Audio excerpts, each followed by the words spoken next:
मानवाचं अस्तित्व या विश्वात असेल तोपर्यंत ते लोकमान कायम सतत कार्यरत राहतील. पण आम्ही तुमचे लक्षात ठेवा, माझ्या स्वर्गाच्या दरबारावर तुमचे राज दरबार अवलंबून आहे.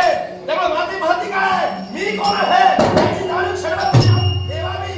मग देवराज माझाही नाईलाज देवदत्ताचा सन्मान मी केला आणि म्हणून पुनरावृत्तीने आपल्याला सांगितलं चला म्हटलं. पण आपण ऐकत नसाल तर राजा नाईलाज शतंप्रती शांत्यम मला बरोबर आहे. दैवी तत्वानुसार मानवाला समोच्चार करावा या उदात्त हेतून आम्ही उभा राहिलो. पण त्या मानवाला जर का दैवी तत्वाचा